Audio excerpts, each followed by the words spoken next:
शिवाय exam makers channel में आप सभी का स्वागत है एक बार फिर से। विज्ञान की इस कक्षा में हम रोज़ नए नए कुछ इम्पॉर्टेंट प्रश्नों को जानने का प्रयास कर रहे हैं जो कि परीक्षा की दृष्टि से बहुत महत्वपूर्ण है।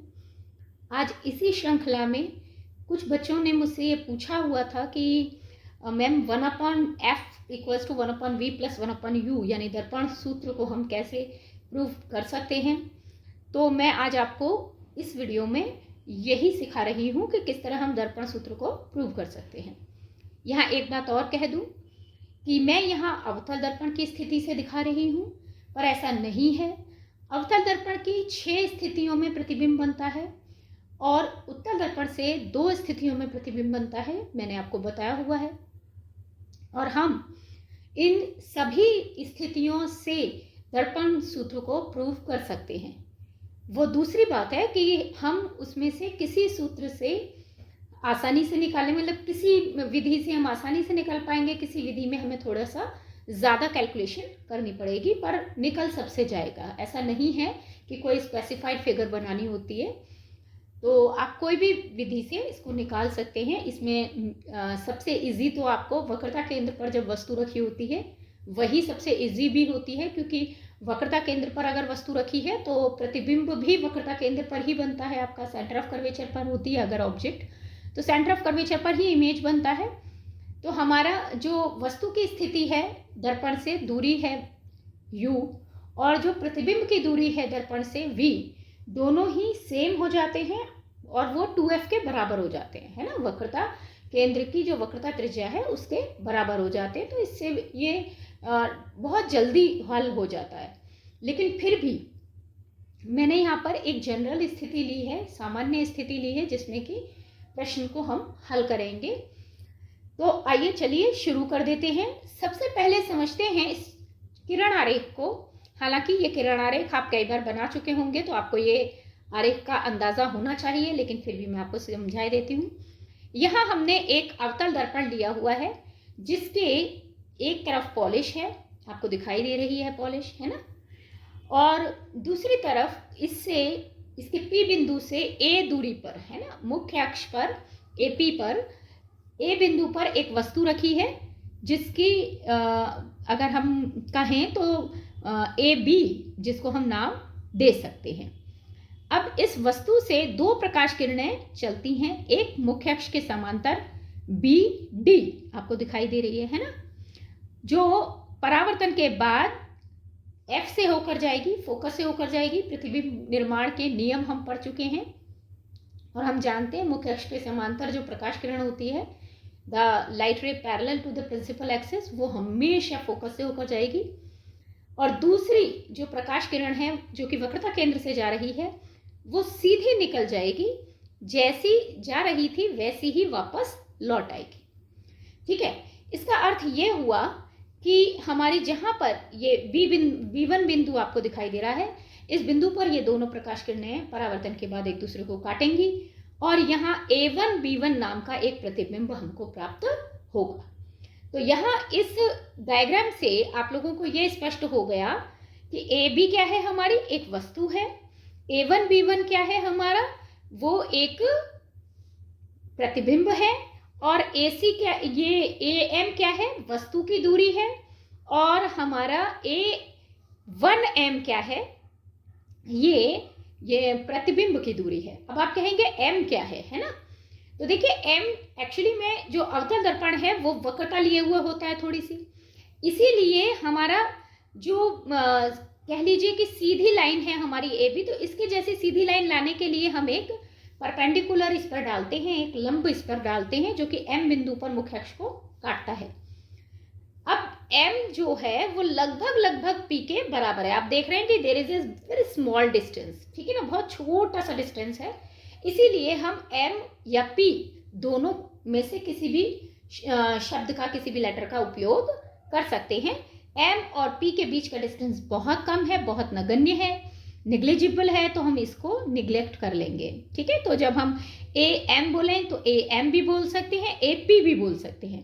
तो AP और AM वो बराबर ही माने जाएंगे। क्लियर हो गया। चलिए अब आगे बढ़ जाते हैं। तो हमारा जो ए से लेके एम है ये क्या है हमारा यू, इसको क्या कहेंगे यू।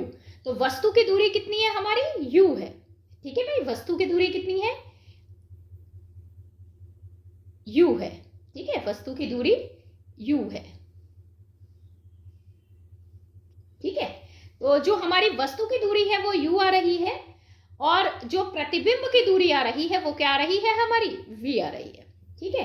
तो ये आ रही है हमारी वी, ठीक है, क्लियर हो गया। चलिए तो हमें ये समझ में आया कि वस्तु की दूरी यहां से लेकर यहां तक की जो हमारी वस्तु की दूरी है इसको हम नाम दे रहे हैं यू, और यानी ए एम कितना है नोट डाउन करिए।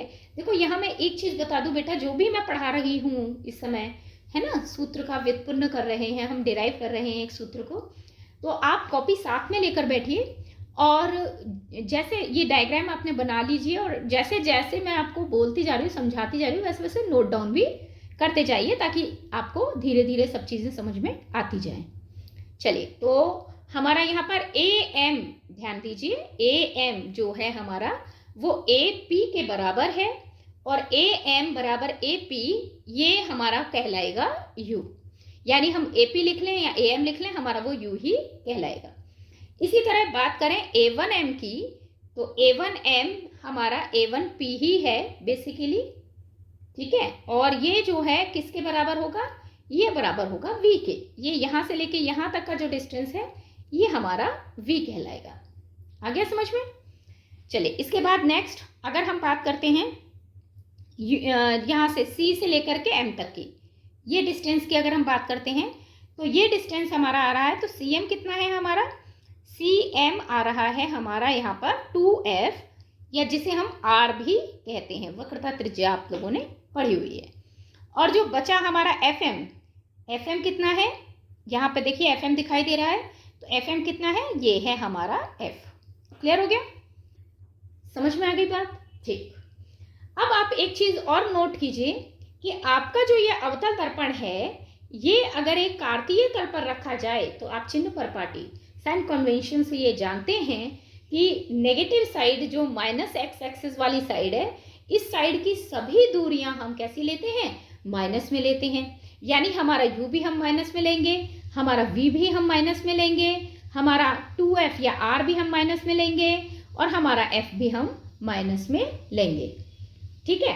तो ये सारे हमारे जो होंगे वो माइनस में दूरियां होंगी, ठीक, यहाँ तक क्लियर हो गया। तो जब भी हम वैल्यू रखेंगे ए एम या ए पी की तो हम माइनस यू रखेंगे, जब भी हम A1M या A1P की वैल्यू रखेंगे तो माइनस V रखेंगे, जब भी हम CM की वैल्यू रखेंगे तो माइनस 2F रखेंगे, FM की वैल्यू रखेंगे तो माइनस F रखेंगे। क्लियर हो गया यहाँ तक, ठीक है। तो मेरे ख्याल से ये तो चीज़ आपको समझ में आ गई है। चलिए अब हम इसके बाद इसको प्रूव करने के लिए आगे बढ़ते हैं, ठीक। तो मैं इस डायग्राम को थोड़ा ऊपर किए दे रही हूँ और अब हम पर स्पेस है कि जहाँ हम इस डायग्राम के अकॉर्डिंग अपने प्रूव कर सकते हैं। तो पहले आप जैसे मैंने बताया किरण आरेख के बारे में आप पहले बता सकते हैं कि चित्रानुसार, ठीक है, आप इसको नाम दे सकते हैं डीपी, तो चित्रानुसार डीपी एक अवतल दर्पण है, ठीक है, और एपी जो है मुख्य अक्ष है, इस पर ए बिंदु पर रखी हुई वस्तु है ए बी, जिसे दो प्रकाश किरणें चल रही हैं बी डी और बी सी। बी डी जो प्रकाश किरण मुख्य अक्ष के समांतर है, जो कि टकराती है दर्पण से और टकरा करके वापस लौटती है, एफ बिंदु से टकरा कर मतलब एफ बिंदु से होकर जाती है फोकस बिंदु से। इस तरह से आपको ये पूरी बातें जो मैंने अभी अभी समझाई वो सब आपको लिख लेनी है। चलिए तो मैं अब इसके आगे से बता रही हूँ आपको। अब यहाँ पर ध्यान दीजिए, फिर मुझे आपको कुछ क्लियर करना है कि ये जो है हमारा, ये देखिए ये क्या है, यहाँ पर आपको दिखाई दे रहा है समरूप त्रिभुज। यहाँ पे आपको दो त्रिभुज दिखाई दे रहे हैं, ठीक है, दिखाई दे रहे हैं दो त्रिभुज, एक इस तरह से आ रहा है, ठीक है, और फिर एक ऐसे करके जा रहा है, दिख रहा है, ठीक है, दिखाई दे रहा है ना। तो ये कौन से त्रिभुज हैं? ऐसे त्रिभुज जो देखने में एक जैसे होते हैं लेकिन ना तो उनका एरिया एक जैसा है, देखिए ये बड़ा है ये छोटा है, एरिया सेम नहीं है, क्षेत्रफल सेम नहीं है ना, और ना तो उनकी भुजाएं बराबर होती हैं। देखिए इसकी भुजा बड़ी है, इसकी भुजा छोटी है, दिख रही है कि नहीं। तो ना तो भुजाएं बराबर हों ना क्षेत्रफल बराबर हो, लेकिन कोण बराबर हों। अब यहाँ देखिए ये दो लाइनें एक दूसरे को क्रॉस कर रही हैं, तो ये और ये आपस में बराबर होंगे। शीर्षाभिमुख कोण हम इसको कहते हैं, या वर्टिकली अपोजिट एंगल्स बोलते हैं। तो ये एंगल्स आपस में बराबर होते हैं, गणित में हमने पढ़ा हुआ है, मैथ्स में जानते हैं सभी। इसके अलावा ये एंगल 90 डिग्री का है, ठीक है, ये एंगल 90 डिग्री का है, ये दिख रहा है कि नहीं दिख रहा है, ये 90 डिग्री का एंगल है, और यहाँ पे ये 90 डिग्री का एंगल है, तो ये वाला एंगल 90 डिग्री है। इसका मतलब ये दोनों एंगल 90 डिग्री के हैं, यानी ये भी बराबर हैं। और त्रिभुज के अंदर अगर दो एंगल आपस में बराबर हैं तो तीसरा एंगल तो 100% बराबर होगा, ठीक है कि नहीं। तीसरा एंगल तो 180 में से दोनों एंगल को ऐड करके माइनस कर देंगे तो तीसरा एंगल अपने आप बराबर आ जाएगा। यानी इन दोनों त्रिभुजों के कोण आपस में बराबर हैं, भुजाएं आपस में बराबर नहीं हैं। ऐसे त्रिभुजों को हम समरूप त्रिभुज कहते हैं, ठीक है। जो समरूप त्रिभुज होते हैं या सिमिलर ट्रायंगल्स इंग्लिश में बोलते हैं, इन त्रिभुजों की एक खासियत होती है कि इनकी संगत भुजाओं का अनुपात हमेशा बराबर होता है, ठीक है। भुजाएं बराबर नहीं है लेकिन संगत भुजाओं का अनुपात हमेशा बराबर रहता है। यानी कहने का अर्थ ये हुआ कि इस कोण, ये कोण हमारा इस कोण के बराबर है, तो इस कोण के सामने जो भुजा होगी वो इस कोण के सामने वाली भुजा का अनुपात लेगी। तो हम यहाँ पर अनुपात में कैसे लिख सकते हैं, जरा मैं देखकर बताती हूँ आपको, इसी में से दिखा देती हूँ। मैं ले रही हूं त्रिभुज, यहां पर देखिए मैंने लिया, यहां पर ये आपका हो गया, देखिए त्रिभुज, कौन सा त्रिभुज है, बी ए सी, ठीक है। बी ए सी में देखिए, देख लो यहां पर बी ए सी मिल गया, ठीक है। ये आपका त्रिभुज हो गया बी ए सी, ठीक है। अच्छा, फिर बी ए सी और कौन सा त्रिभुज लिया हमने, वह दूसरा जोड़ा है हमारा B1 A1 C, ठीक है। तो ये हो गया B1 A1 C, ठीक है। तो ये दूसरा ट्रायंगल है हमारा। अब इन दोनों ट्रायंगल्स में हमारा क्या होगा, ठीक है, हमारा AB upon A1B, A1 B1, ये दिख रहा है ना, और ये इक्वल टू हो गया हमारा किसके, जैसे ए बी के नीचे हमारे कॉरस्पॉन्डिंग A1 B1 है, वैसे ए सी के कॉरस्पॉन्डिंग A1 C है, तो ये बराबर हो गया हमारा ए सी अपॉन A1 C, ठीक है। समझ में आ गया। तो यहां से हमारा ये निकल कर आ गया। चलिए, ये हमारी फर्स्ट इक्वेशन तैयार हो गई, ठीक। अब जल्दी से दूसरा वाला अगर हम देखते हैं, ठीक है, अभी मैं आपको दूसरा वाला दिखाती हूँ। तो देखो ये यहाँ पे हमें दूसरा वाला ट्रायंगल भी दिखाई दे रहा है, ठीक है। चलिए ये वाला फिर मैं लिख देती हूँ दोबारा से। हाँ, तो हमारा ये हो गया। दूसरे वाले ट्रायंगल में भी आपके देखिए एक समरूप त्रिभुज का जोड़ा दिखाई दे रहा है, दो समरूप त्रिभुज दिखाई दे रहे हैं ना। तो हमारे पास यहाँ पर टोटल 4 समरूप त्रिभुज हैं, या कहिए कि हमारे पास 2 समरूप त्रिभुजों के जोड़े हैं, ठीक है। तो मैंने अभी अभी आपको दिखाया, क्या दिखाया, एक तो आपका ये वाला ट्रायंगल है और ये वाला ट्रायंगल है, ठीक है। और दूसरा कौन सा है आपका, ये वाला ट्रायंगल है और ये वाला ट्रायंगल है। क्लियर हो गया, समझ में आ गया, दोनों जोड़े क्लियर हो गए, अलग अलग दिखाई दे रहे हैं ना अब तो। चलिए, तो अब मैं इनको निकालती हूँ। तो मैंने अगर पहले वाले से किया तो हम कह रहे हैं कि हम ट्रायंगल ले रहे हैं कौन सा, ए बी ए सी, ठीक है। और हमारा दूसरा ट्रायंगल है B1 triangle, B1 A1 C। इसमें हमने देखा, इसमें हम देख रहे हैं कि हमारा AB अपॉन में A1 B1 है, और ये इक्वल टू जा रहा है हमारा AC अपॉन में A1 C, ठीक है। अब इसके बाद में ये हमारी फर्स्ट इक्वेशन हो गई। अब मैं इसकी दूसरी इक्वेशन को बना देती हूँ। दूसरा ट्रायंगल ले लिया हमने, ये वाला ले लिया है ना, हमारा ग्रीन से अगर मैंने ये बना दिया तो मैं इसको अब रेड से बना दे रही हूँ। चलिए, तो ये वाला जो है हमारा ट्रायंगल, अब हमने दूसरा वाला ले लिया है हमारा DM, ठीक है, F, और वह हमने दूसरा लिया A1 B1 A1 B1, पहले ट्रायंगल, फिर B1 A1 F, ठीक है। अगर इन दोनों ट्रायंगल में देखते हैं तो इन दोनों ट्रायंगल्स में क्या हो गया हमारा, इन दोनों ट्रायंगल्स में हमारा आया DM अपॉन A1B1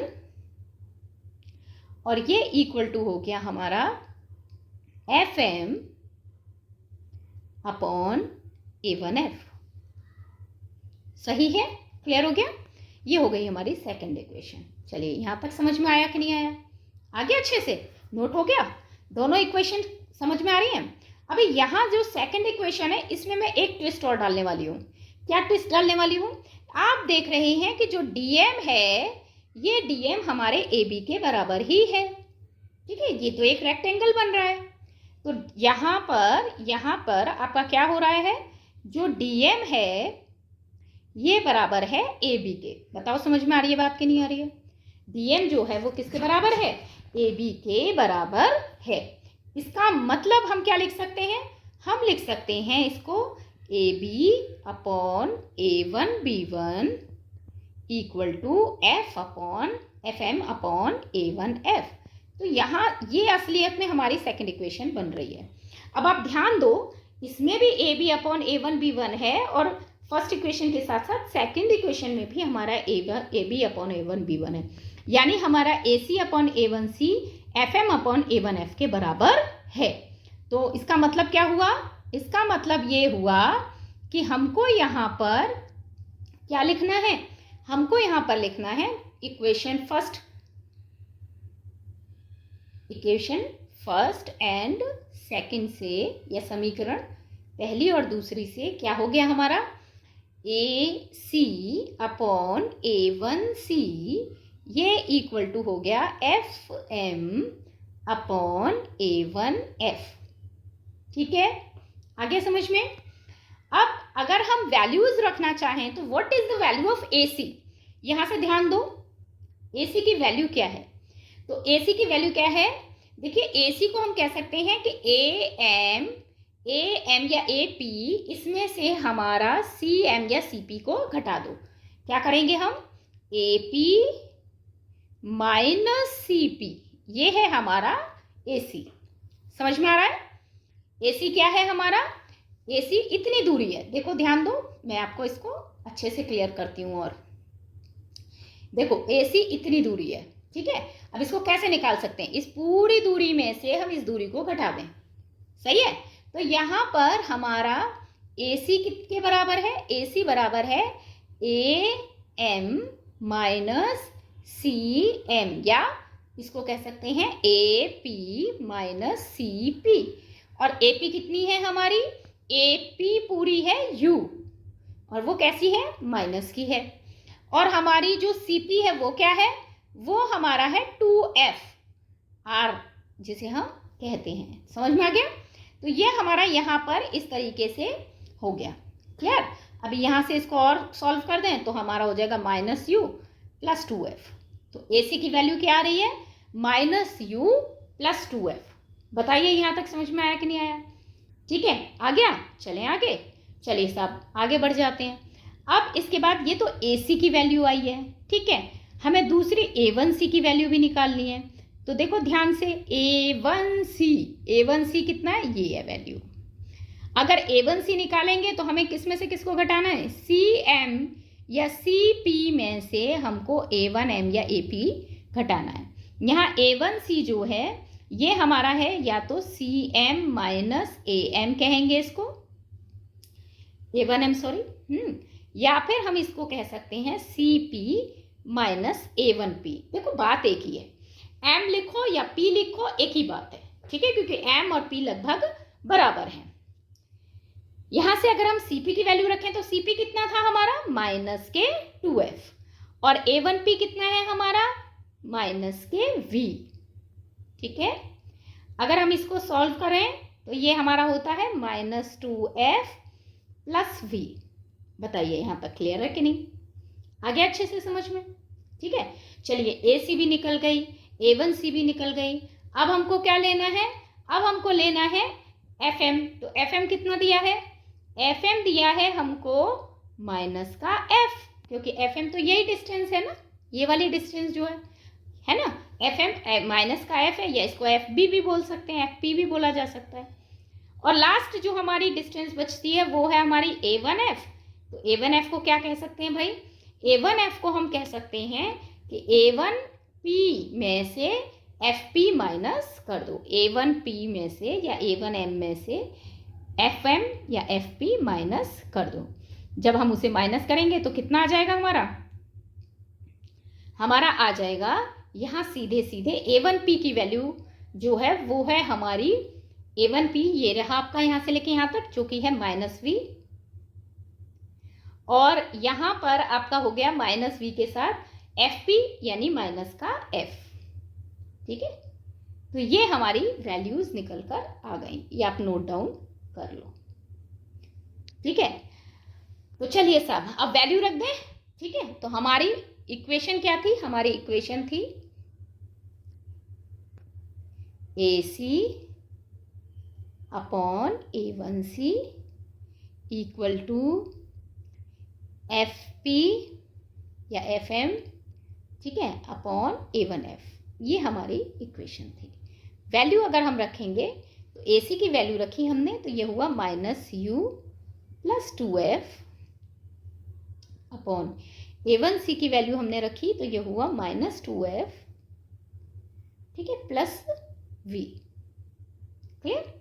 और ये इक्वल टू हमारा आ रहा है एफ पी की वैल्यू रख दी तो माइनस के एफ, और ए वन एफ की वैल्यू रखी हमने, तो ये कितना आया माइनस के वी माइनस, या माइनस माइनस प्लस हो जाएगा आपका, माइनस का एफ था तो माइनस के एफ के लिए हमारा क्या आ जाएगा, प्लस आ जाएगा। ठीक है, तो ये हो गया हमारा minus you plus two F upon minus two f plus v, ये इक्वल टू हो गया minus f upon minus v plus f. Clear. अब हम क्रॉस मल्टीप्लाई कर सकते हैं, चलिए क्रॉस मल्टीप्लाई कर देते हैं। तो क्रॉस मल्टीप्लाई करेंगे तो हम u की मल्टीप्लिकेशन v से करेंगे, तो ये प्लस के v u v हो गए। ठीक है, फिर हमने u की मल्टीप्लिकेशन f से कर दी, तो ये हो गए माइनस के u f। फिर हमने 2f की मल्टीप्लिकेशन की तो माइनस के 2f v हो गए, और जब हमने 2f की 2f से की तो ये हो गए हमारे प्लस के 2f स्क्वायर। क्लियर। ये इक्वल टू, जब हम इसकी मल्टीप्लिकेशन क्रॉस कर रहे हैं ना हम ऐसे करके, तो हमने इसकी इससे की, इसकी इससे की, तो माइनस के f से की माइनस के 2f की, तो ये हो गए प्लस के 2f स्क्वायर, और f से फिर vf की तो ये हो गए माइनस के vf। सही है। चलिए इससे हमारा क्या निकल के आया, uv निकल के आ गया, माइनस का uf निकल के आ गया, और आप देख रहे हैं 2f स्क्वायर तो कट गए, एक जैसे हैं। अब 2fv को अगर हम देखें ध्यान से, तो 2fv को इधर ले जाते हैं और uf को भी इधर ले जाते हैं, है ना, तो हमारा uf भी प्लस का हो जाएगा, और प्लस का ही हमारा 2vf हो जाएगा, या 2fv एक ही बात है ना, और ये माइनस का vf हो गया। आपके अगर हम 2 लड्डू हैं और 2 लड्डू में से एक लड्डू घटा दें तो एक ही मिलेगा हमको, ऐसे 2vf है और इसमें से एक vf घटा दिया तो हमें एक vf मिलेगा। समझ में आ रहा है। तो हमारी इक्वेशन क्या बन गई फाइनली, हमारी इक्वेशन फाइनली बनी uv equal to uf plus vf। ठीक है, क्यों आया प्लस के vf, क्योंकि जब हम 2vf में से एक vf को माइनस करेंगे तो हमेशा बड़े नंबर का ही साइन लगता है, और बड़े नंबर का साइन यहाँ प्लस का है, इसलिए यहाँ प्लस का साइन आएगा।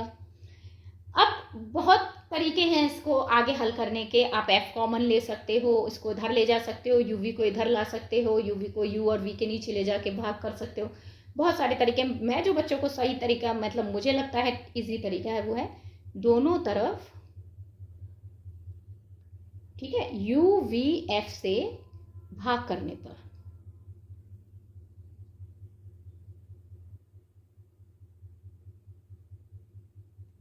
ठीक है, अगर हम ऐसा करते हैं तो क्या होगा, uvf से भाग किया तो हमारा हो गया uv अपॉन uvf, और ये इक्वल टू हो गया uf अपॉन uvf, और प्लस vf अपॉन uvf। अब आप देख रहे हैं यहाँ पर आपका वी एफ कट गया तो यू बचा, यहाँ पे यू एफ कट गया तो वी बचा, और यहाँ पे यू वी कट गया तो एफ बचा। यानी फॉर्मूला निकल के आया 1/f equals to 1/v plus 1/u। आ गया समझ में? तो इस तरह से हमारा ये फॉर्मूला निकल कर आता है। ठीक है, अब यहाँ इस चीज को भी ध्यान रखिए कि ये दर्पण के लिए किया है हमने सिद्ध, लेकिन इसी तरह से हम इसे लेंस के लिए भी सिद्ध कर सकते हैं, उत्तल लेंस के लिए भी सिद्ध कर सकते हैं, अवतल लेंस के लिए भी सिद्ध कर सकते हैं। अवतल लेंस और उत्तल लेंस के लिए बस सूत्र में माइनस का चिन्ह बीच में आता है प्लस की जगह, यानी कि सूत्र होता है 1/f equals to 1/v plus 1/u। आगे समझ में? तो फाइनली ये है हमारा आज का जो पूरा हमें डेरिवेशन करना था। अब इस डेरिवेशन को आप अच्छे से समझ के, ठीक है, एक बार खुद से करने की कोशिश कीजिए, तो निश्चित रूप से आपको ये हमेशा के लिए याद हो जाएगा। ठीक है, तो आज के लिए इतना ही, और इससे संबंधित वीडियो जो प्रश्न हैं आपके प्रकाश से संबंधित, उत्तल लेंस के, अवतल लेंस के, दर्पण के, तो मैं उन पर भी आपके वीडियोस बना रही हूँ और बहुत जल्द आपको भेजने वाली हूँ। तो आप लोग अगर अभी तक सब्सक्राइब नहीं किए इस चैनल को तो सब्सक्राइब कर लो और बेल आइकन ऑन कर लो, ताकि आप लोगों को मेरा जैसे ही मैं वीडियो डालूंगी पता चल जाएगा। क्योंकि अभी बेटा बहुत ज़्यादा लोड है तो वीडियोस का एक टाइमिंग फिक्स नहीं हो पा रहा है। ठीक है, तो मैं वीडियो आपको किसी भी समय डाल देती हूँ जैसे मुझे समय मिल रहा है। ठीक है, जैसे ही मेरा ये सेट हो जाएगा तो मैं फिर आपको एक निश्चित समय बता दूंगी कि इस समय मेरा वीडियो आप देख पाएंगे। लेकिन अभी चूंकि अभी समय नहीं है और किसी भी समय वीडियो डल रहा है, तो आप सब्सक्राइब अगर कर लेंगे तो आपको नोटिफिकेशंस मिलने लग जाएंगे। चलिए, आज के लिए इतना ही। उम्मीद है कि आपको आज का ये समझ में आ गया होगा, जो सूत्र का व्युत्पन्न हमने किया, डेरिवेशन किया है। Thank you so much.